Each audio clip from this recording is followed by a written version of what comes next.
Bismillahirrahmanirrahim. Assalamualaikum warahmatullahi wabarakatuh.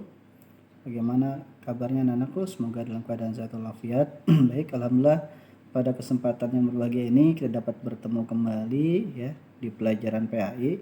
Namun kali ini kita akan belajar menggunakan media YouTube ya.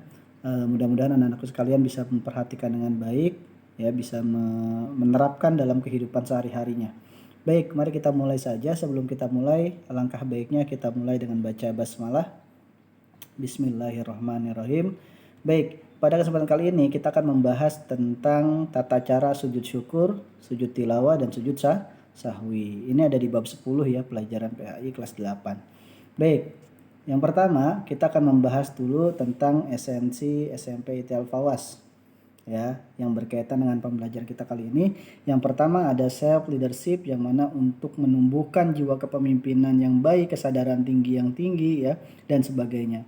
Lalu kedua adalah yang berkaitan dengan esensi Al-Fawas adalah gemar beribadah ya. Salah satu bentuk gemar beribadah adalah selalu menjalankan perintah-perintah Allah dengan baik gitu ya, termasuk dengan sujud syukur, sujud tilawah, dan sebagainya.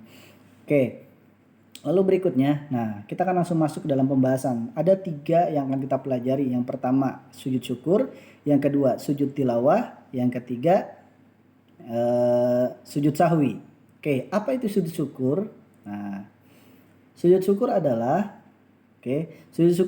sujud syukur adalah sujud sebagai tanda terima kasih seorang hamba pada penciptanya, yaitu Allah Subhanahu wa taala. Atas apa? Atas nikmat dan karunia yang diberikan begitu banyak. Oke, hukumnya sunnah, apabila dikerjakan akan sangat baik, apabila tidak dikerjakan tidak apa-apa. Nah, namun kita sebagai hamba yang baik, hendaknya kita selalu bersyukur pada Allah Subhanahu wa taala dengan sujud syukur. Gitu ya. Bukan dengan selebrasi yang lain ya. Kalau contohnya kita lihat di Indonesia ini ketika lulus ujian, coret-coret baju, pakai Velox dan sebagainya. Nah, ini tidak diharuskan. Gitu ya, bahkan ini bukan perbuatan yang baik, namun kita berikan bentuk syukur kita dengan sujud syukur, seperti yang kemarin ketika PTS sudah selesai, PAT sudah selesai, kita di Al-Fawas selalu melaksanakan sujud syukur. Oke, lalu bacaannya seperti apa? Nah, ini bacaannya gitu ya. Ini doanya ya ketika sujud syukur. Robbi auzini anasykura ni'mataka allati an'amtu 'alaika wa ala walidayya wa an a'mala sholihan tardahu wa aslih li fi zurriyyati inni tubtu ilaika wa inni minal muslimin. Ini adalah doa ketika kita sudah melaksanakan sujud syukur. Nah, lalu tata cara sujud syukur bagaimana? Sujud syukur dilaksanakan berdiri menghadap kiblat. Sujud syukur dilaksanakan 1 kali. Sebelum sujud syukur tidak harus wudhu terlebih dahulu, namun lebih afdol, lebih baiknya dilaksanakan dengan cara berwudhu terlebih dahulu. Hukum melaksanakannya sunnah. Sujud dilaksanakan di luar sholat, menutup aurat dengan menggunakan pakaian-pakaian yang layak, yang cocok, yang baik ya. Oke, contohnya bagaimana? Contoh sujud syukur, kita melaksanakan sujud syukur contohnya ketika kita mendapat kabar baik dan menyenangkan ya, lulus diterima di sekolah yang kita inginkan gitu ya, mendapatkan rezeki ya dan sebagainya, mendapat nilai baik ya, naik kelas atau lulus ujian, mendapat juara kelas atau juara dalam perlombaan, mendapatkan beasiswa dan lain-lain. Intinya ketika kita mendapatkan kebahagiaan, kebaikan, hendaknya kita melaksanakan sujud syukur. Nah, ini niat sujud syukur. Nawaitu sujud syukri sunnatalillahi ta'ala. Ini nanti bisa dihafalkan ya Nah ya. Nah, ketika sujudnya bacaannya subhanallah walhamdulillah wala ilaha illallah wallahu akbar wala haula wala quwwata illa billahil aliyil azim. Atau bisa juga saja ada wajhi alilladzi khalaqa wa saqqa samahu wa basarahu bihaulihi wa quwwatihi. Sama seperti sujud sajadah. Oke ya. Nah, itu yang sujud syukur. Lalu kita akan belajar tentang sujud tilawah. Apa sih sujud tilawah? Nah, kalau dari bacaan atau dari judulnya, tilawah artinya membaca gitu ya. Nah, pengertian sujud tilawah adalah sujud tilawah artinya sujud ya. Bacaan sujud dilaksanakan setelah membaca atau mendengar ayat-ayat sajadah. Jadi di Al-Qur'an ada beberapa ayat sajadah yang mana ketika kita baca atau kita mendengar ayat-ayat tersebut, hendaknya kita disunahkan untuk melaksanakan sujud sajadah atau sujud tilawah. Nanti akan kita bahas ayat apa saja yang ada mengandung unsur sujud tilawahnya. Hukum melaksanakannya adalah sunnah. Nah, dalilnya an Ibnu Umar anna Nabi sallallahu alaihi wasallam kana yaqra'u alaina al-Qur'an. Ya. Fa idza marra bisajadan kabratu wa sajadna ma'ahu. Nah, ketika ketika Nabi sallallahu alaihi wasallam kana yaqra'u alaina al-Qur'an, ketika membacakan kepada kita Al-Qur'an, fa idza marra bisajadah, lalu Rasul melaksanakan sujud sajadah. Ya, wasajadna ma'ahu, lalu kita juga mengikuti sujudnya Nabi. Ini pada masa-masa zaman Nabi Shallallahu Alaihi Wasallam. Nah, jadi disunahkan untuk sujud tilawah. Tata cara sujud tilawah dapat dilakukan dalam sholat atau bukan dalam sholat. Apabila dilaksanakan dalam sholat, langsung sujud ketika bacaannya sampai pada ayat sajadah. Bila di luar sholat, caranya adalah mengangkat tangan sambil takbir kemudian sujud tilawah. Lalu yang ketiga, sebelum sujud tilawah tidak perlu wudhu terlebih dahulu, tapi afdolnya harus dilaksanakan dengan cara berwudhu. Ya, menghadap kiblat jika yang membaca ayat sajadah imam tidak sujud, tidak disunahkan makmumnya sujud. Jadi kalau di dalam sholat, kalau imamnya sujud tilawah diikuti. Tapi kalau imamnya tidak melaksanakan sujud tilawah tidak usah diikuti, atau kita secara otomatis sujud tilawah sendiri, tidak diharuskan. Itu ya, karena nanti akan makmumnya tidak mengikuti imam gitu ya. Jadi kita ikuti imamnya. Oke. Nah, ini doa sujud tilawah atau bacaannya sajada wajhiya lilladzi khalaqahu wa sawwarahu wa saqqasamahu wa basarahu tabarakallahu ahsanul khaliqin. Nah, ini adalah bacaan dari doa sujud tilawah. Nanti bisa dihafalkan ya, ya, agar nanti bisa diaplikasikan ke dalam praktek kehidupan sehari-hari. Oke, nah ini ada beberapa ayat ya, ada beberapa ayat yang di dalamnya terdapat unsur ayat tilawah ya, atau ayat sajadah.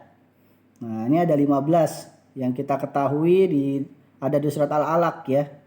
Di juz 30 wasjud waqtarib di ayat terakhir. Terus juga ada di surat Al-Insyiqaq la yasjudun di ayat Al-Insyiqaq ayat 21 dan sebagainya. Ini dipahami ya. Jadi agar ketika kita membaca ayat-ayat tersebut, ya, hendaknya kita disunahkan untuk melaksanakan sujud tilawah. Oke, yang terakhir kita akan bahas tentang sujud sahwi. Apa itu sujud sahwi? Sujud sahwi artinya lupa. Maksudnya sujud yang dilakukan dalam sholat disebabkan ada kekeliruan atau lupa dalam sholatnya. Ya, sujud sahwi dilakukan di akhir sholat. Contoh yang menyebabkan sujud sahwi apa saja? Lupa tidak duduk tasyahud awal, ya. Ketika rokaat kedua harusnya tasyahud awal, kita langsung berdiri. Lupa jumlah rokaat, yang harusnya zuhur 4 rokaat, kita ternyata baru 3 tapi sudah salam. Ya. Atau kelebihan rokaat, ini adalah hal-hal yang menyebabkan kita harus sujud sahwi. Gitu ya. Nah, tata caranya bagaimana? Yang pertama, tidak perlu mengangkat tangan sewaktu takbir. Dilaksanakan 2 kali. Sujud bisa dilakukan sebelum salam atau sesudah, asal waktunya tidak terlalu lama ya, sebelum salam atau sesudah salam. Jeda waktunya tidak terlalu lama ya. Apabila lupa tasyahud awal lalu imam langsung berdiri untuk rakaat ketiga, tidak usah duduk kembali, lakukan sujud sahwi di akhir sebelum salam.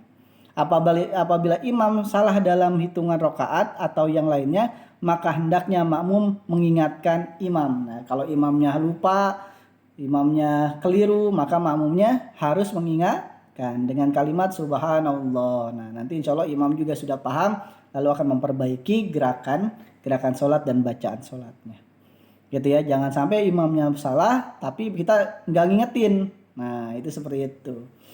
Ya, apabila seorang imam lupa bacaan, maka hendaknya makmum mengingatkan dengan cara membacakan ayat tersebut agar imam ingat dan meneruskan bacaan. Nah, ini juga banyak terjadi ketika contohnya ada seorang imam yang lupa akan bacaan sholat. Contoh sederhananya, Mister baca surat Al-Ikhlas ya. Qul huwallahu ahad. Ayat kedua Mister lupa gitu ya. Nah, hendaknya kalian sebagai makmumnya atau makmumnya hendaknya mengingatkan imamnya. Qul huwallahu ahad. Lalu makmumnya Allahus somad. Nah, nanti imamnya akan melanjutkan karena bisa jadi imamnya lupa. Itu seperti itu. Oke. Sujud sahwi bacaannya subhana man la yanamu wa la yashu, subhana man la yanamu wa la yashu. Maha suci Allah yang tidak ya mungkin tidur dan lupa. Maka dari itu kita harus melaksanakan sujud sahwi apabila ada kekeliruan dalam sholat kita. Alhamdulillah. Baik, bab 10 sudah kita pelajari tuntas terkait dengan tata cara sujud syukur, sujud tilawah, dan sujud sahwi. Harapannya teman-teman ini dipelajari, dipahami, karena bisa jadi ini merupakan hal yang bisa kita laksanakan, kita aplikasikan ke dalam kehidupan kita sehari-hari. Gitu ya. Karena kenapa? Karena bisa jadi ini akan selalu ada di dalam aktivitas-aktivitas kita. Bisa jadi ketika kita sholat kita lupa, atau ketika kita bersyukur pada Allah kita melaksanakan sujud syukur dan sujud tilawah ketika kita mendengar atau membaca ayat tilawah atau ayat sajadah. Nah, ini adalah dapat sangat sekali diaplikasi dalam kehidupan sehari-hari. Oke, mungkin itu saja pembelajaran kita kali ini anak-anakku. Coba jangan lupa untuk lihat tugasnya di Google Classroom, karena ada penugasan yang bisa berikan. Semoga ilmunya bermanfaat, semoga anak-anakku sekalian menjadi anak yang soleh dan soleha, yang berbakti pada orang tua, bermanfaat bagi nusa dan bangsa dan masyarakat sekitar. Baik, Mr. Akhiri wabillahi taufiq wal hidayah, waridho walinayah. Wassalamualaikum warahmatullahi wabarakatuh.